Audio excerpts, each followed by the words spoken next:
अस्सलामु अलैकुम प्यारे बच्चों। आज का एक और वीडियो लेके मैं आपकी खिदमत में हाजिर हुआ हूँ। क्लास 6 का सब्जेक्ट साइंस। इसमें हमने कल एक चैप्टर मुकम्मल किया, कंपोनेंट्स ऑफ फूड। तो आज इस कंपोनेंट्स ऑफ फूड की जो एक्सरसाइज है वो मैंने आपके सामने यहाँ पे सॉल्व कर ली है। आप टेक्स्ट बुक को आगे रख के देख सकते हैं कि इसमें कुछ सवालात पूछे गए हैं। हमें इन सवालात के जवाबात लिखने हैं। तो इस एक्सरसाइज का पहला क्वेश्चन दिया गया है कि name the major nutrients in our food, यानी कि हमारे गुज़ा के अंदर जो अच्छे खासे न्यूट्रेंट्स पाए जाते हैं हमें उनके नाम लिखने हैं। तो इस क्वेश्चन का जवाब मैंने लिख लिया कि the major nutrients in our food are carbohydrates, proteins, vitamins, minerals and dietary fibres. ये अच्छे खासे न्यूट्रेंट्स जो हमारे गुज़ा के अंदर पाए जाते हैं ये हैं कार्बोहाइड्रेट्स, प्रोटीन्स, विटामिन्स, मिनरल्स और डाइटरी फाइबर्स। लेसन के अंदर मैंने आपको ये सब पढ़ाया है। और इसके साथ साथ क्वेश्चन नंबर 2 दिया गया है, नेम द फॉलोइंग। आपको नाम लिखना है किस चीज़ का। ए पार्ट दिया गया है the nutrients which mainly give energy to our body. ऐसे न्यूट्रेंट का नाम आपको बोलना है जो कि हमारे बदन को ताकत बख्शता है। तो वो कौन सा न्यूट्रेंट है? इसका आंसर है कार्बोहाइड्रेट्स। ये कार्बोहाइड्रेट जो होते हैं इनको कहा जाता है ये एनर्जी गिविंग फूड्स है, ठीक है ना। तो हमने अपने गुज़ा के अंदर कार्बोहाइड्रेट ज़रूरी लेना है। तो इस क्वेश्चन नंबर 2 का बी पार्ट कहा गया है कि the nutrients that are needed for the growth and maintenance of our body.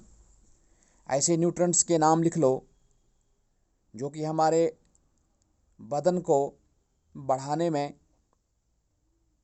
मदद करते हैं। तो वो कौन से न्यूट्रेंट्स हैं? वो है प्रोटीन्स और मिनरल्स। प्रोटीन्स एंड मिनरल्स इसका आंसर है। अब इसका सी पार्ट है A vitamin required for maintaining good I site. आँखों की बीनाई के लिए कौन सा विटामिन अच्छा खासा है? तो इसका आंसर है विटामिन ए, ठीक है ना। और इसका डी पार्ट है a mineral that is required for keeping our bones healthy. हमारी हड्डियां जो होती हैं बदन के अंदर उनको मजबूती बख्शने के लिए कौन सा मिनरल हमने चाहिए? तो इसका आंसर है कैल्शियम, ठीक है ना।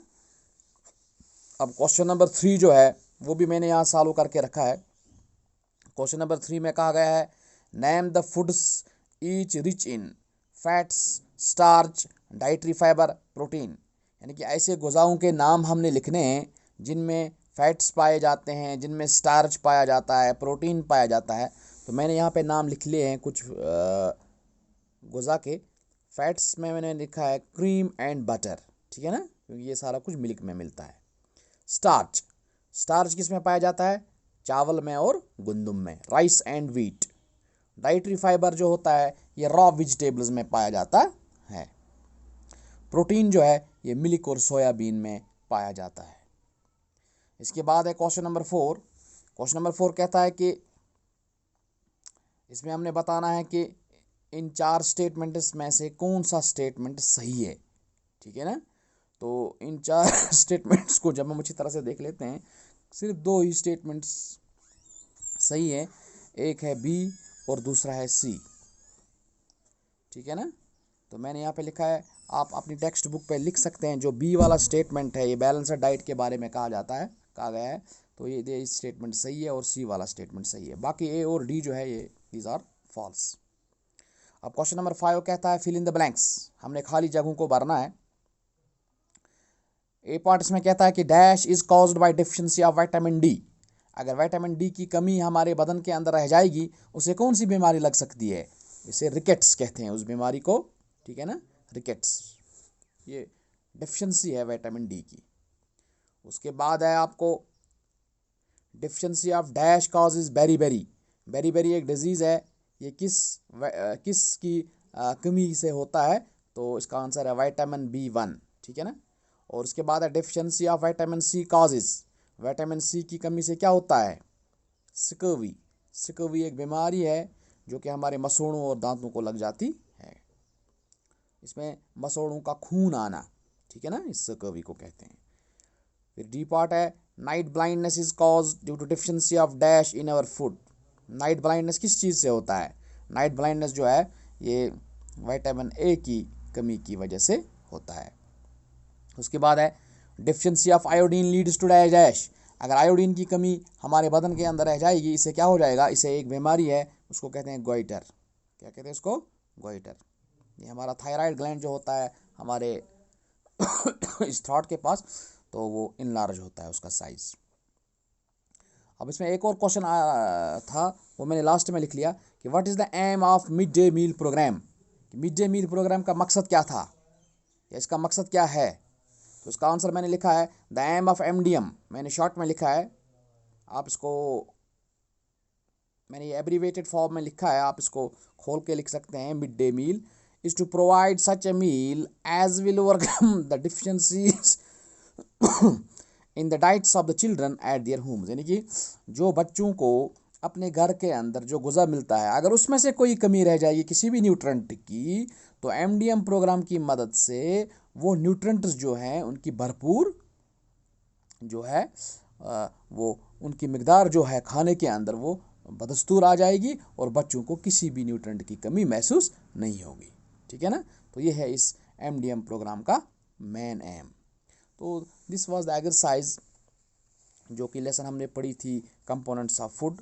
तो इसके स्क्रीनशॉट्स भी मैं आपको डॉक्यूमेंट की और आपको सेंड कर देता हूँ। आप लर्निंग मैनेजमेंट सिस्टम जो है इस पे आप देख सकते हैं इस वीडियो को भी और इन डॉक्यूमेंट्स को भी। आप अपना एनरोलमेंट नंबर और अपना पासवर्ड दे के आप LMS पे भी अच्छी तरह से ये देख सकते हैं। और अपनी जो नोटबुक है आपको साफ साफ अच्छी हैंड राइटिंग से आप अपनी नोटबुक जो है वो आप कंप्लीट करके रखिए। Thank you.